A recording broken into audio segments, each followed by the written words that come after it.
जब 4000 से ऊपर जाति में ऑलरेडी ओबीसी बटी हुई है तो आप उसको और बांटना चाहते हो। ये तो डिवाइड एंड रूल, फूट डालो राज करो वाली बात जानते सब हम प्रकाश राज भर। मैं ये नहीं कह रहा हूँ वो अनाड़ी है, वो इन सारी चीज़ों को जानते हैं, लेकिन उनको वही बात बोलनी है जो भारतीय जनता पार्टी को सूट करे, जो बाबा जी को सूट करे, जिसने हमको हजारों साल तक शोषित वंचित बना के रखा है। ये उनकी साजिश है कि इनको वर्गीकृत कर दो, ये अलग अलग हो जाएंगे, ये लड़ नहीं पाएंगे और फिर हम फिर से उसी जगह अपने आप को खड़ा कर लेंगे। सामाजिक न्याय की रिपोर्ट कभी लागू हो ही नहीं सकती। वो तो राय मांग रहे हैं आप लोगों से। ये राय नहीं, वो तो समाज को बर्बाद करने का राय मांग रहे हैं ना। मैं तो उनके जैसा उतनी जातीय धड़ गिन नहीं पाऊंगा जिसे वो गिनते हैं। लोहार कुहार गिरिया भी पास पता नहीं किसे, जिससे वो दोहावली कहते हैं। उनका ये बड़प्पन है कि वो आपको लेटर लिख रहे हैं, आपकी राय पूछ रहे हैं। अच्छा, उस समय ये कहाँ थे जब श्री राजनाथ सिंह जी आरक्षण का वर्गीकरण कर दिए थे और हाई कोर्ट में स्टे हो गया था। जानते हैं क्यों स्टे हुआ? क्योंकि वह संवैधानिक ही नहीं है। कोटा में सब कोटा नहीं हो सकता, इसलिए हाई कोर्ट ने स्टे दे दिया। इसमें भी व्यक्तिगत यादव को टारगेट किया जाता है। देखिए, ये सारी चीजें जाके यादव के सुई पर खड़ी हो जाती हैं। ये बहुत बड़ी साजिश है ओबीसी समाज को बर्बाद करने की, और उसके मोहरा ओम प्रकाश राजभर जी। 1871 में भर जाति को क्रिमिनल ट्राइब एक्ट में अंग्रेजों ने डाला। क्यों डाला? बाई बर्थ क्रिमिनल कहा गया था। आप कल्पना करिए, 1871 से शुरू हुआ और 31 अगस्त 1900, देश की आज़ादी के 5 साल बाद तक हम क्रिमिनल नहीं रहे। वो ओम प्रकाश राजभर जी सब राजभरों को पैदा किए हैं, तो पहचान तो उन्हीं से होगी। ओम प्रकाश राजभर की पहचान कैसे होगी? उनके बाप ने उनको पैदा किया, तो वो राजभर जात में पैदा होगा। राजभर समाज को सामाजिक फोरम पर प्रस्तुत करने कोई काम किया है। मैं समाजवादी पार्टी में हूँ, इसके बावजूद मैं कह रहा हूँ कि वो महापुरुष मान्यवर कांसी राम साहब हैं जो आज इस दुनिया में नहीं है, और दूसरे परम पूज्य बाबू सुखदेव राजभर जी हैं जो इस दुनिया में नहीं है। यही दो शख्सियत राजभर समाज को सामाजिक फोरम पर वह ऊंचाई पर पहुंचाए कि लोग शौचालय से सचिवालय तक पहुंच गए। साथियों, बहुत बहुत स्वागत है खोज खबरिया में। उत्तर प्रदेश की राजनीति में आरक्षण का मुद्दा एक बार फिर गरमाया हुआ है। पिछले दिनों कैबिनेट मंत्री ओम प्रकाश राजभर ने विपक्षी दलों के तमाम बड़े नेताओं, लगभग 4 बड़े नेताओं को लेटर लिखा और उनसे उनकी राय मांगी। सामाजिक न्याय समिति की जो रिपोर्ट थी, 2001 में जो रिपोर्ट बनी थी, 2017 में पुनः गठन हुआ और उस रिपोर्ट में 3 भागों में बांटने की बात की गई। जो पिछड़ा वर्ग को 27% जो आरक्षण था, उसको 3 वर्गों में बांटने की बात कही कि उसमें पिछड़ा, अति पिछड़ा और सर्वाधिक पिछड़ा। उसी रिपोर्ट को लेकर अब ओम प्रकाश राजभर इस वक्त राजनीति कर रहे हैं और अखिलेश यादव समेत लालू यादव, मल्लिकार्जुन खड़गे, इन तमाम नेताओं को लेटर लिखा और उनसे उनकी राय मांगी है। और ये आरोप भी लगाया अपने लेटर में, रिपोर्ट के लेकर कहीं भी संसद से लेकर सड़क पर इस जो वर्गीकरण की जो बात हो रही है, पिछड़ा, अति पिछड़ा और सर्वाधिक पिछड़ा पर, उसको लेकर अखिलेश यादव, लालू यादव की पार्टी और जो विपक्ष की पार्टियां हैं, चाहे कांग्रेस हो, इसको लेकर खामोश है। कहीं भी सड़क पर इसको मुद्दा नहीं बनाया। तो इस पर बातचीत करने के लिए हमारे साथ समाजवादी पार्टी के प्रदेश सचिव डॉक्टर सुभाष राजभर जी हैं। उनसे हम पूछेंगे कि आखिर ओम प्रकाश राजभर जो आरोप लगा रहे हैं कि उनकी पार्टी इस मामले पर खामोश क्यों रही। क्या वो अति पिछड़ों, सर्वाधिक पिछड़ों का भला नहीं चाहते? उनकी पार्टी क्या सिर्फ पिछड़ों का हक चाहती है? बहुत बहुत स्वागत है सर आपका। आपका भी बहुत बहुत स्वागत है। सबसे पहले तो ये लेटर पिछले 3-4 दिनों की बात है, ओम प्रकाश राजभर जी ने जो लिखा है, उसको लेकर आप पहली प्रतिक्रिया क्या है? देखिए, श्री ओम प्रकाश राजभर जी यह जो पत्र लिखे हैं, चूँकि राजनीतिक रूप से वो पूरी तरीके से फेल हो गए हैं, इसलिए कुछ ऐसे प्रसंग वो उठाते हैं जिनसे कि वो मीडिया में बने रहें, अपने जो मतदाता हैं उनको रिझाते रहें। बाकी ये जो सामाजिक न्याय की रिपोर्ट की बात है, सामाजिक न्याय की रिपोर्ट कभी लागू हो ही नहीं सकती है, क्योंकि भारतीय संविधान में स्पष्ट प्राविधान है कि 1000, 2000, 5000 साल तक मनुवाद के कारण या मनु के संविधान के कारण इस देश की मूल निवासी जातियां जो सामाजिक और शैक्षणिक रूप से एकदम निचले पावदान पर चली गई थी, तो जब भारतीय संविधान बना तो बाबा साहब का ये, अम्बेडकर साहब जी का ये बड़ा मांग था, एक सोच था कि जिनको अभी तक फंडामेंटल राइट नहीं दिया गया, उनको मौलिक अधिकार नहीं दिया गया, जिसके कारण वो बहुत पिछड़ गए हैं, ऐसे लोगों को भारत का संविधान जब आप पढ़ेंगे तो वहाँ कहीं शेड्यूल कास्ट, शेड्यूल ट्राइब या अन्य पिछड़ा वर्ग या ओबीसी ये सब नहीं है। वहाँ एक ही शब्द है बैकवर्ड क्लासेस, पिछड़ा वर्ग। तो बैकवर्ड क्लासेस में शेड्यूल कास्ट भी आता है, शेड्यूल ट्राइब भी आता है, अदर बैकवर्ड कास्ट भी आता है और एक डिनोटिफाइड ट्राइब भी आता है। इतने उसी बैकवर्ड क्लासेस के अलग अलग हिस्से हैं। टोटल मतलब कि अगर उसको हम इंटीग्रेशन के रूप में बात करेंगे, जब संगठित रूप में बात करेंगे, तो इनको पूरे को हम एक शब्द में जो पिरो सकते हैं, बैकवर्ड क्लासेस, पिछड़ा वर्ग। ठीक ना। तो पिछड़ा वर्ग में जो डिस्क्रिमिनेशन होना था वो पहले हो चुका है। अब आरक्षण की भारतीय संविधान में कोई परिनियमावली या अनुच्छेद में ऐसी बात कही नहीं गई है और मुझे नहीं लगता कि इसकी कोई ज़रूरत भी है। इसलिए कि जो ओबीसी के लिए बाबा साहब भारतीय संविधान में 15(4), 16(4) में ये प्राविधान देके जब वो गए, चूँकि जितने उस समय चिन्हित हो पाए अनटचेबल, इकोनॉमिक, जो सोशली बैकवर्ड हैं, जो एजुकेशनली बैकवर्ड हैं, वो बैकवर्ड क्लासेस, जितना उनके पास समय कम था। तो इसमें दिक्कत क्या है? जो अभी 3 भागों में बांटने की बात है, वो तो सामाजिक न्याय की वो अपनी तरफ से कह नहीं रहे हैं, वो तो राय मांग रहे हैं आप लोगों से। ये राय नहीं, वो तो समाज को बर्बाद करने का राय मांग रहे हैं ना। वहीं मैं तो उनके जैसा उतनी जाति धड़ गिन नहीं पाऊंगा जैसे वो गिनते हैं, लोहार कुम्हार गढ़िया बिंदर पास, पता नहीं किसे वो जैसे वो दोहावली कहते हैं। जब 4000 से ऊपर जाति में ऑलरेडी ओबीसी बटी हुई है तो आप उसको और बांटना चाहते हो। ये तो डिवाइड एंड रूल, फूट डालो राज करो वाली बात है। ये जो इस समाज का एलाइट पर्सन है, एलीट कम्युनिटी, जिसने हमको हजारों साल तक शोषित वंचित बना के रखा है, ये उनकी साजिश है कि इनको वर्गीकृत कर दो, ये अलग अलग हो जाएंगे, ये लड़ नहीं पाएंगे और फिर हम फिर से उसी जगह अपने आप को खड़ा कर लेंगे।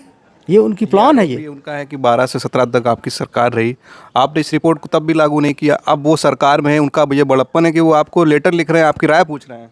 अच्छा, उस समय ये कहाँ थे जब श्री राजनाथ सिंह जी आरक्षण का वर्गीकरण कर दिए थे और हाई कोर्ट में स्टे हो गया था? जानते हैं क्यों स्टे हुआ? क्योंकि वह संवैधानिक ही नहीं है। कोटा में सब कोटा नहीं हो सकता, इसलिए हाई कोर्ट ने स्टे दे दिया। तो अगर ये इतने हितैषी हैं अति पिछड़ी जातियों के, सर्वाधिक पिछड़ी जातियों के, क्योंकि 2 के ही ये हैं, एक तो ऑलरेडी है, 3 बना रहे हैं, तो ये 2 के अगर हितैषी थे तो ये हाई कोर्ट में क्यों नहीं गए कॉन्टेस्ट किए? जो PIL दाखिल हुई थी उसमें ये क्यों नहीं जा कर के खड़ा हुए? क्यों नहीं अपना वकील किया? क्यों नहीं सुप्रीम कोर्ट तक उस प्रकरण को लेके गए?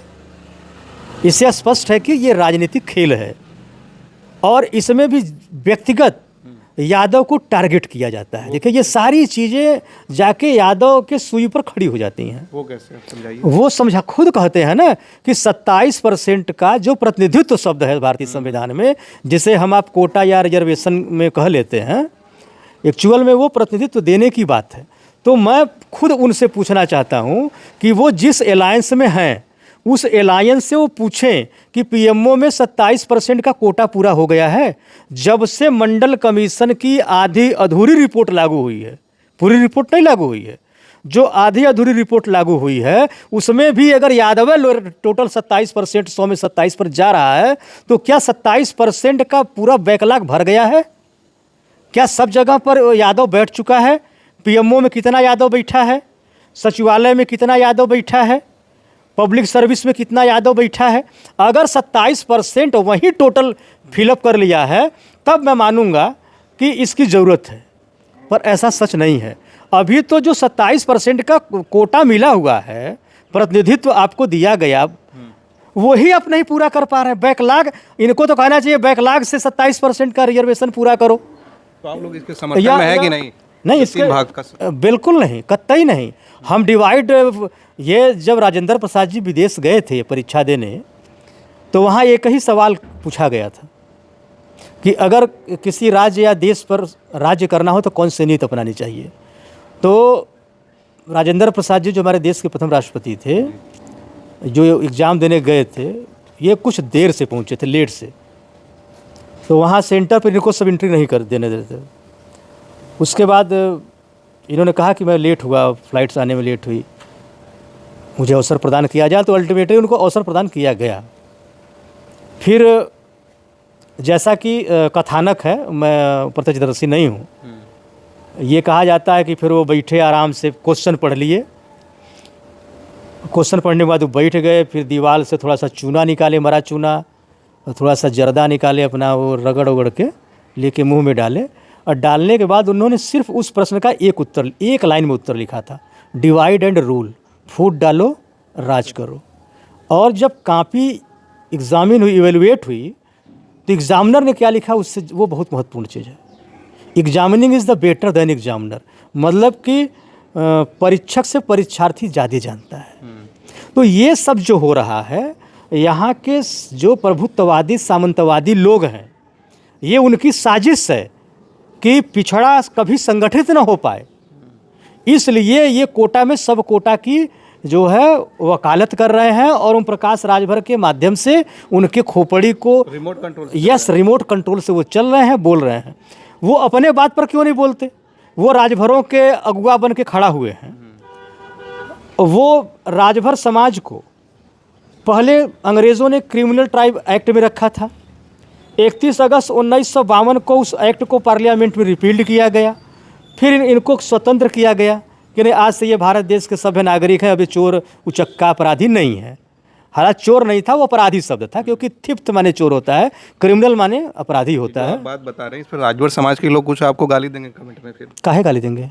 देते हैं इस तरह की बात। जब अगर ओम प्रकाश राजभर की पार्टी से आप बोलेंगे तो कुछ नहीं कहेंगे, आप समाजवादी पार्टी से बोल रहे हैं। देखिए, हम सच बोल रहे हैं, और सच बोलना अगर किसी को बुरा लगता है, गाली तो सब सुनता है, प्रधानमंत्री, राष्ट्रपति, भगवान तक गाली सुनता है।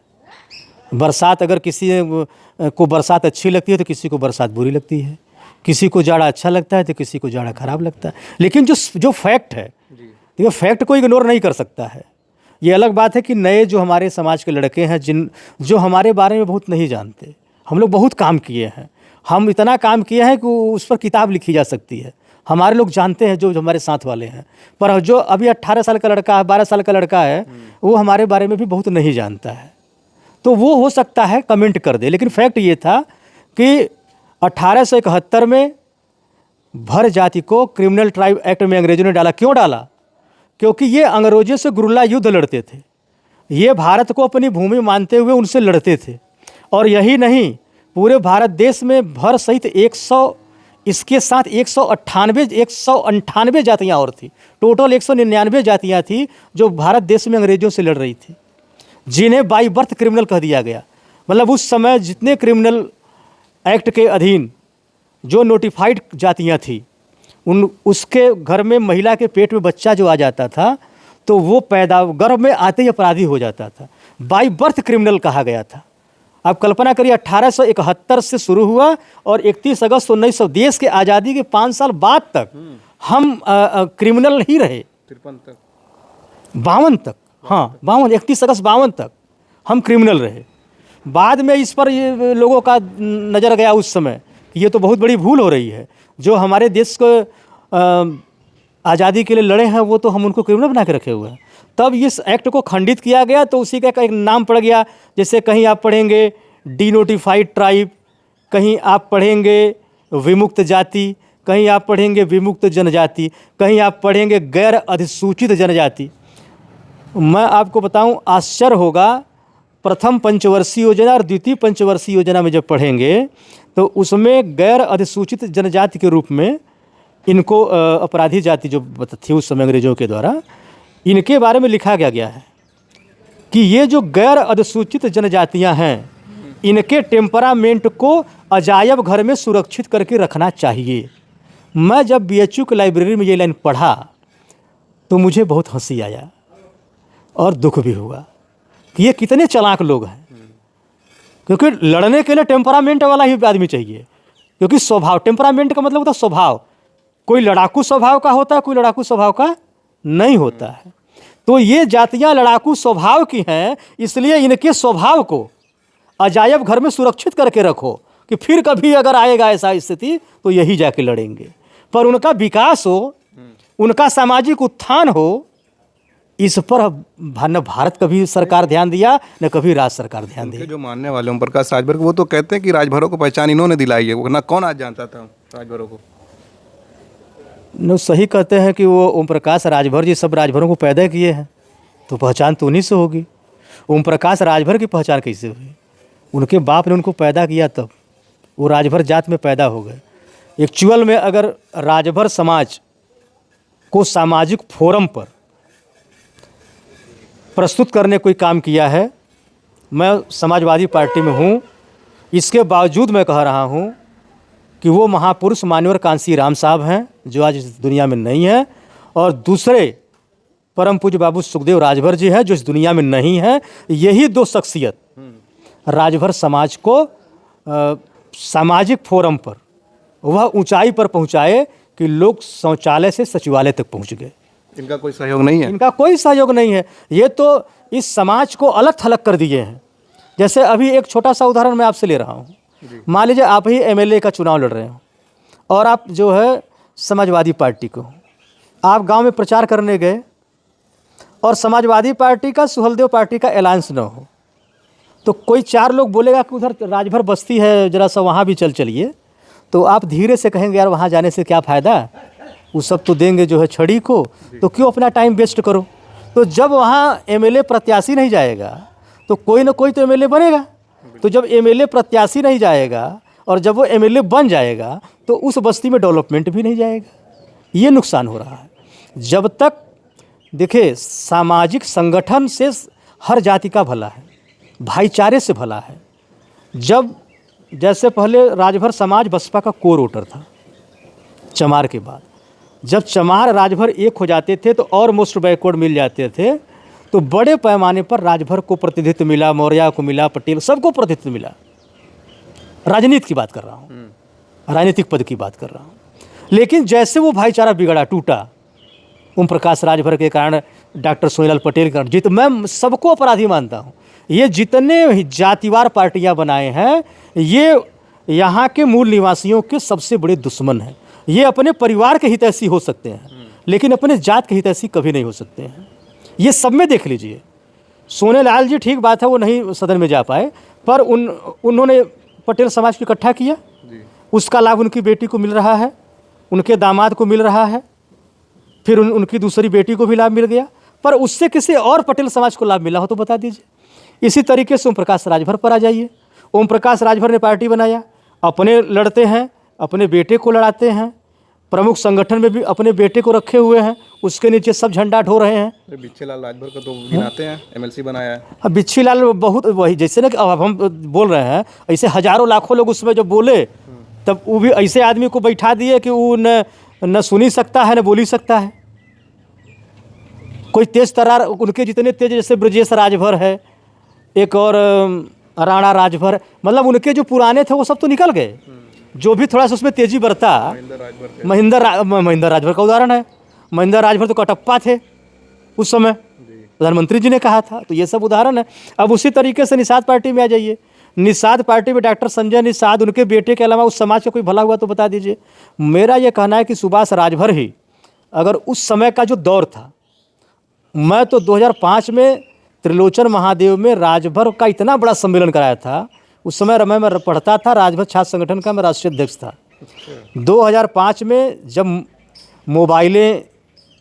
वो मोबाइल थी जिसमें सोशल मीडिया नहीं थी, कीपैड था, मेरे पास मोबाइल थी और वही नंबर आज तक है 9415694695। लेकिन मैं ये बताना चाहता हूँ कि बिना व्हाट्सएप फेसबुक के 10,000 की भीड़ आई थी उसमें, क्योंकि हम लोग सोशल रिफॉर्मिंग का काम कर रहे थे। हम विमुक्त जात की लड़ाई लड़ रहे थे और विमुक्त जात को बाकायदे आरक्षण है पर सरकारें दे नहीं रही हैं। अच्छा, मुझे ये बताइए कि जो तीन बात थोड़ी सी पूरी कर लें। उस समय उस 10,000 राजभर समाज में मैं ही कह देता कि ऐसा है कि राजभर समाज को कोई टिकट नहीं दे रहा है, कोई मुख्यमंत्री नहीं बना रहा है, मंत्री नहीं बना रहा है, इसलिए हम लोग आज से अपनी पार्टी बनाते हैं।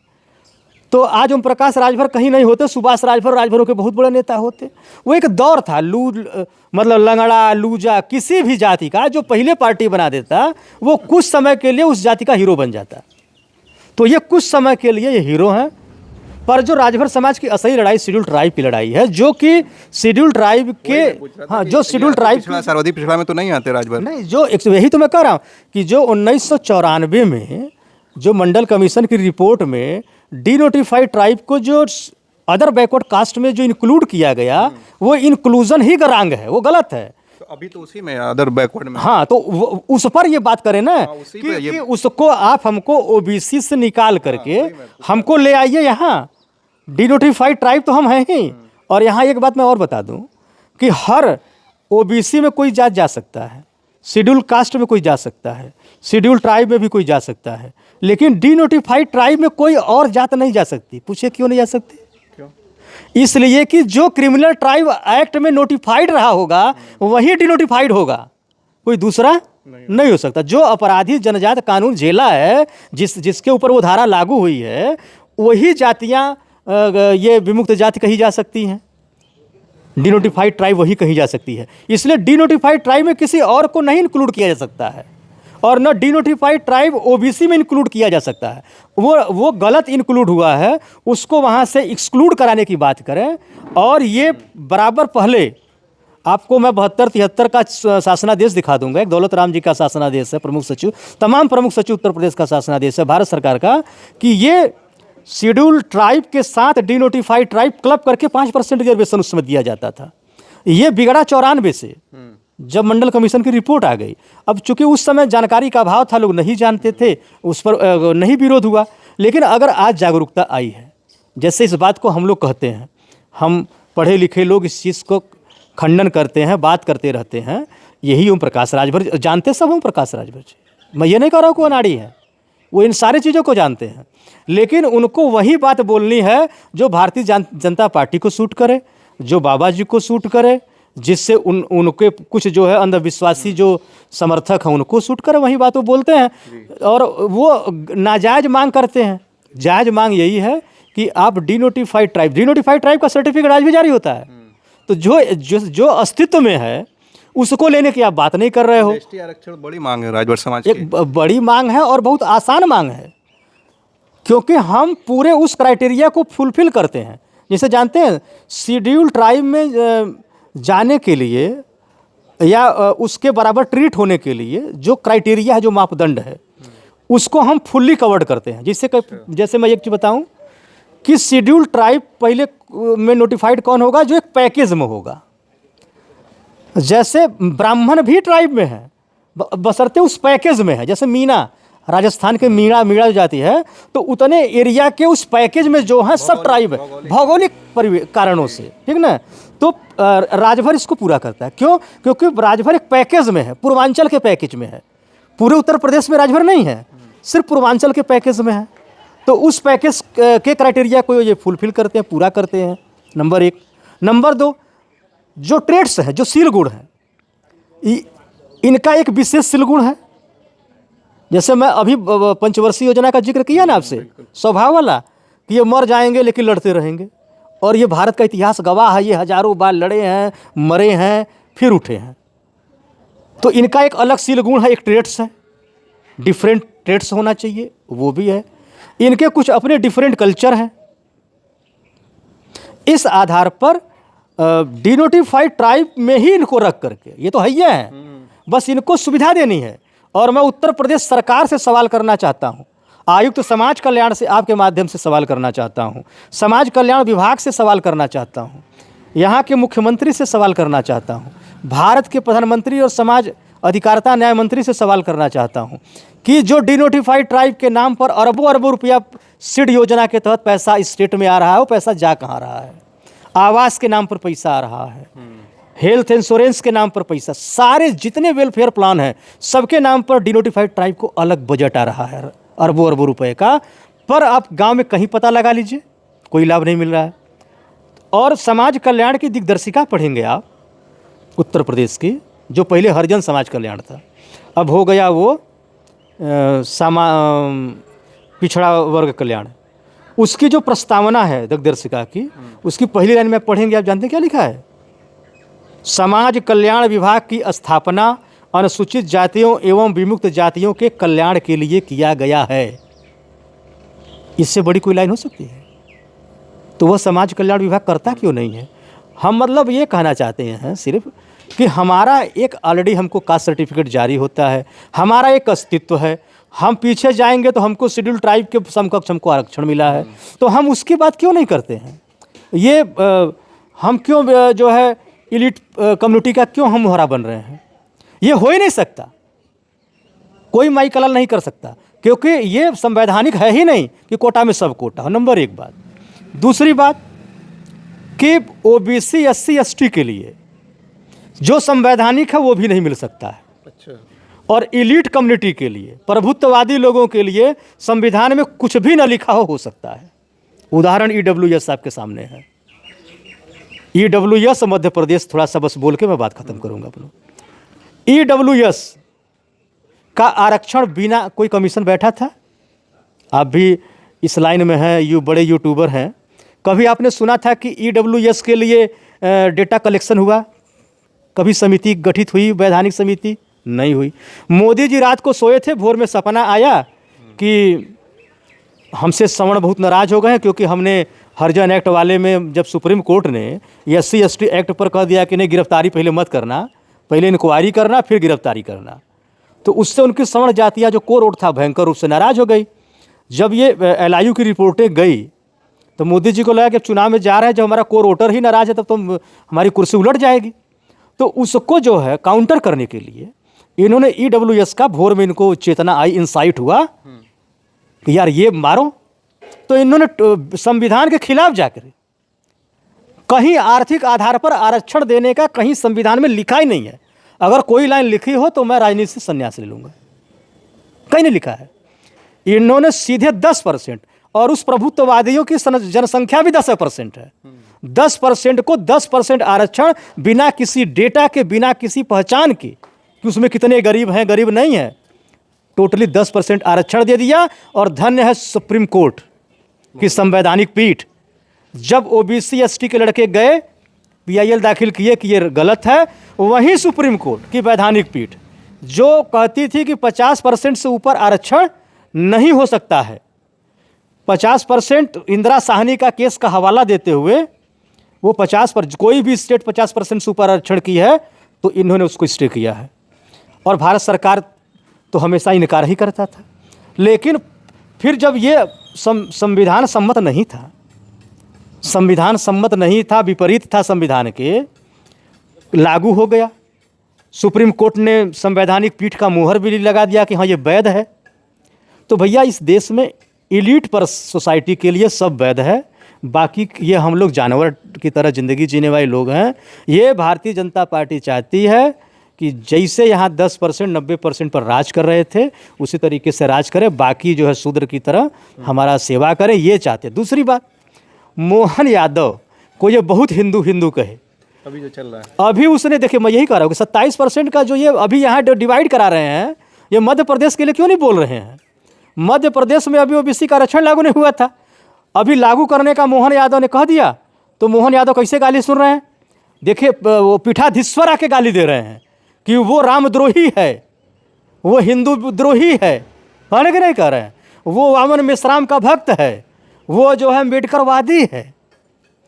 जबकि इनका 10% गैर विधिक आरक्षण लागू हुआ था तो न तो समाजवादी पार्टी विरोध की थी, न बहुजन समाज पार्टी विरोध की थी, पूरे देश की कोई पार्टी विरोध नहीं की थी। मतलब हमने कहा कि भाई ठीक है, आप में गरीब होंगे तो आप भी लीजिए, हमने विरोध तो नहीं किया। लेकिन इनका इतिहास है, ओबीसी एससी एसटी को ये कभी अच्छा कपड़ा रहन सहन में देखना नहीं चाहते, इसलिए ये हमेशा किसी न किसी रूप में इन्हें बर्बाद करने के लिए, फूट डालने के लिए, राज करने के लिए ये नई टेस्ट टूल्स लाते रहते हैं। उस टूल्स में ओम प्रकाश राजभर जैसे लोग फंसते रहते हैं, न ये निषाद जैसे फंसते रहते हैं। समझ रहे हैं? तो यही है ना कि अगर वो आपसे राय नहीं भी लेते हैं सरकार में तो लागू करवा ही सकते हैं। अच्छा, एक ये भी आपने अच्छा सवाल किया कि इसमें विपक्ष से आप राय लेने की क्या जरूरत है, सार्वजनिक बैठक करने की क्या जरूरत है? भाई 10% जब आपने आरक्षण को दिया बियॉन्ड लॉ और सुप्रीम कोर्ट के फैसले के खिलाफ जा करके, तो आपने तो कर दिया। तो वहाँ समाजवादी पार्टी से पूछ रहे तो आप नहीं गए, तो आज क्यों पूछ रहे हो भैया? आज कांग्रेस से क्यों पूछ रहे हो? और ये जो ईडब्ल्यूएस का सिगुफा है, ये बहन जी का छोड़ा हुआ सिगुफा है। हाँ, उसके पहले ये सिगुफा नहीं था, अब बहन जी छोड़ के चली गई थी। और वहीं इंसाइट हुआ मोदी को भोर में कि वो एससी एसटी वाला जो मामला है, जिसको कि ये जाकर के सुप्रीम कोर्ट के फैसले को ये बिल के माध्यम से उसको सुपरसीड किए थे, आपको याद होगा। उससे कोरोट इनका नाराज हुआ। कोरोट कैसे खुश होगा? 10% का EWS दे दिया इन्होंने। जब वहाँ 10% देने के लिए आपने नहीं पूछा तो यहाँ चिट्ठी क्यों लिख रहे हो? और दूसरी बात, एक मेरा ये अंतिम सवाल जरूर रहेगा कि ओम प्रकाश राजभर जी से भी मेरा सवाल है, भारत के प्राइम मिनिस्टर नरेंद्र मोदी जी से भी मेरा सवाल है, मुख्यमंत्री जी से भी सवाल है कि यादव को टारगेट मत करो। पहले ये बताओ आप कि 27% का जो प्रतिनिधित्व है वो अभी पूरा हुआ है कि नहीं है? कितना हुआ है, कितना बाकी है, हमको पता है। अगर यादव भर रहा है तो यादव से भी 27% का बैकलॉग पूरा नहीं हुआ है। पता है, फिर क्यों पूछ रहे हैं? हाँ? इसलिए पूछ रहा हूँ कि अब जरा सा अपने जबान से भी बोल दो। हम तो कह रहे हैं, तो जब 27% नहीं भर पा रहे हो तो फिर बांट क्यों रहे हो? तो फिर क्या करोगे? जानते हैं क्या करेंगे? फिर ये कहेंगे कि इसमें जो है, जब ये बांट देंगे तो कहेंगे कि इसमें जो है एलिजिबल लोग आ ही नहीं रहे हैं, कैंडिडेचर नहीं है, तो कहेंगे फिर जनरल से भर दो। रिक्त है, रिक्त न रखो, जनरल से भर दो। तो एक बड़ी साजिश है, ये बहुत बड़ी साजिश है ओबीसी समाज को बर्बाद करने की, और उसके मोहरा ओम प्रकाश राजभर जी बने हुए हैं। धन्यवाद। चलिए, बहुत बहुत शुक्रिया। काफ़ी लंबी बातचीत हुई, लेकिन जो बातचीत हुई वो बहुत ही फ़ायदेमंद है उन लोगों के लिए जो आरक्षण के मुद्दों पर जानना चाहते हैं। इतनी डिटेल में बात हमने पहले कभी किसी इंटरव्यू में नहीं की थी आरक्षण के मुद्दे को लेकर। शायद ओम प्रकाश राजभर के जो समर्थक है वो भी इस बातों को ना जान रहे हो, लेकिन जब पूरे वीडियो को सुनेंगे तो उनको समझ में आएगा कि बातें कितनी अहम हैं। आप इस पूरे मामले पर क्या सोचते हैं? अपनी राय ज़रूर कमेंट करें। आप देख रहे थे खोज खबरिया बनारस से मैं उबैद। बहुत बहुत शुक्रिया।